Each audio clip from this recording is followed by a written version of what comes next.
सुदामा बहुत बड़े ज्ञानी थे।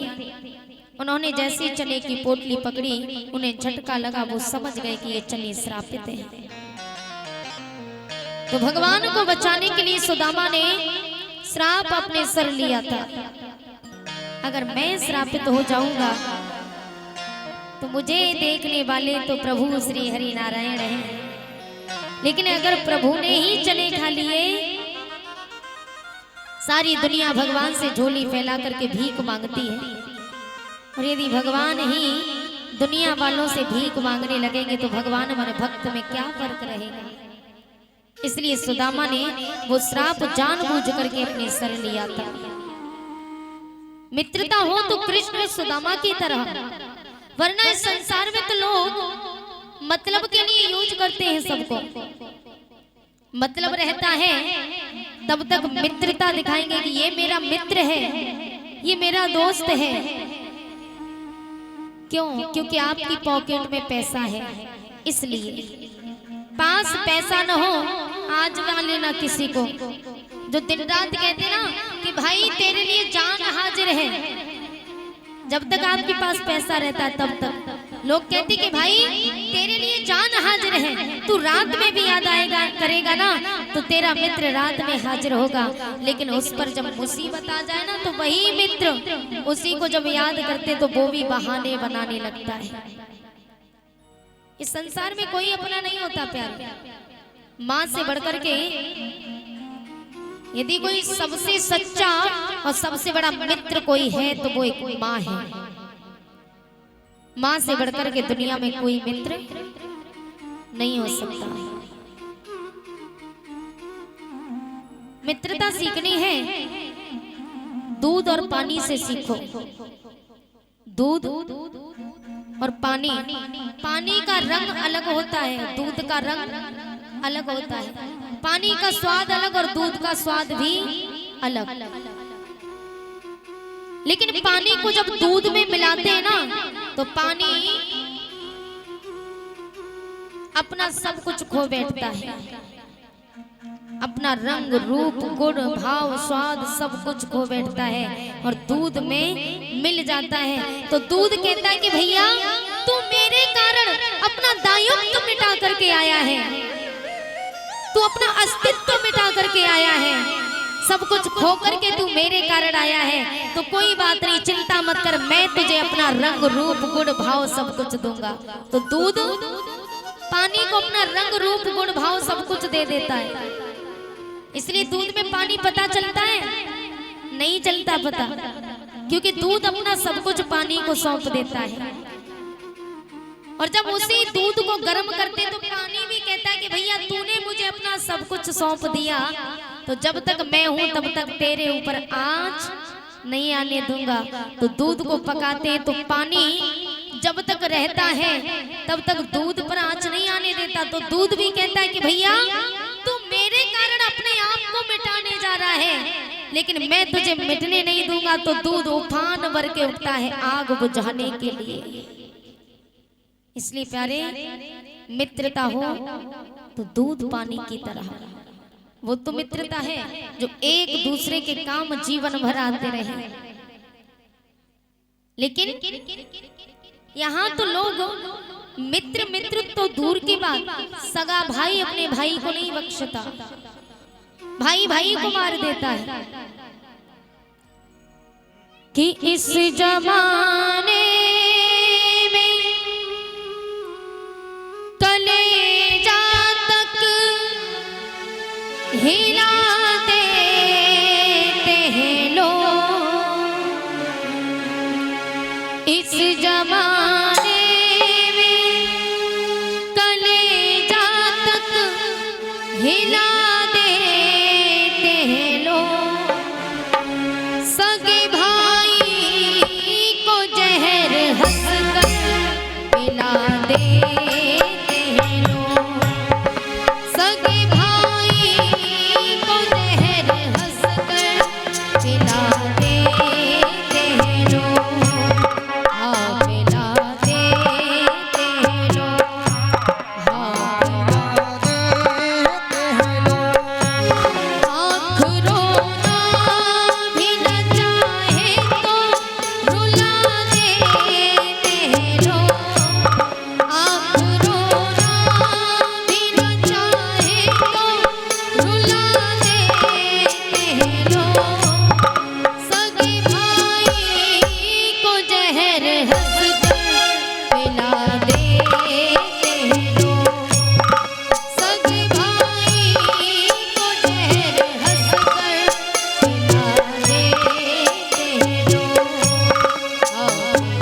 दुश्मन होगा ना, आप जीवन में ये गलती कभी मत करना। आप अपने दुश्मन के मित्र के पास कभी बैठक मत करना, क्योंकि वो आपके दिल का राज जानने आता है। लोगों को कभी अपने दिल का राज मत बताना। लोग मीठी बात करके, मीठा बोल करके आपके दिल का सारा राज उगलवा लेते हैं। बैठ कर दिल में राज दिल का चुरा लेते हैं लोग। बैठ कर दिल में राज दिल का चुरा लेते हैं लोग।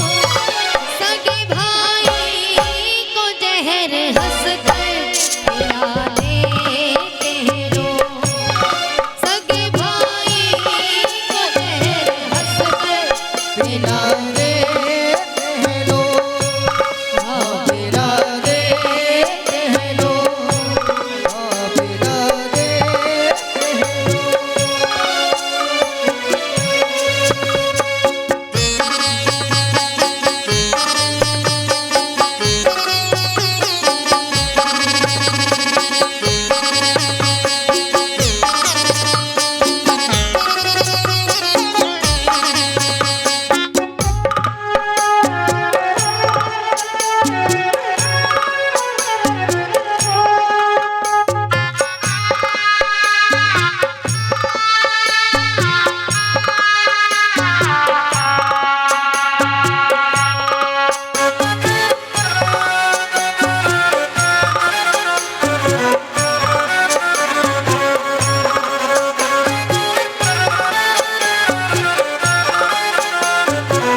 बोली गोविंद भगवान की।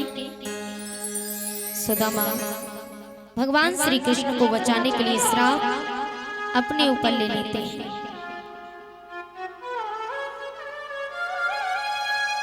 समय व्यतीत होता गया।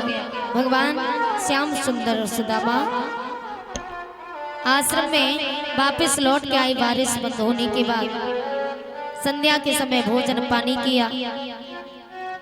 भोजन पानी करने के बाद धीरे धीरे समय ऐसे ही व्यतीत होता गया। शिक्षा पूर्ण हुई। भगवान श्री कृष्ण और सुदामा शिक्षा पूर्ण अध्ययन करने के बाद अपने अपने घर जाते हैं। तो एक दूसरे के गले से लग कर के बहुत रोते हैं। सुदामा हिलकी भर के रोए कि कन्हैया, आज हम और आप दोनों एक दूसरे से बिछुड़ जाएंगे, लेकिन भैया आप मुझे भूल मत जाना। भगवान श्री कृष्ण ने कहा, सुदामा कैसी बातें करते हो, अपनों को कभी भुलाया नहीं जाता, और तुम तो हमारे अपने हो, हमारे सखा हो, हमारे मित्र हो, हम तुम्हें कैसे भूल जाएंगे भैया। सुदामा रो रहे हैं, श्याम बुरा वक्त आता है ना, कोई साथ नहीं देता। सुदामा को पता था कि मेरे जीवन में बुरा वक्त आने वाला है, इसलिए सुदामा बहुत रो रहे हैं। भगवान ने कहा, सुदामा रो ना,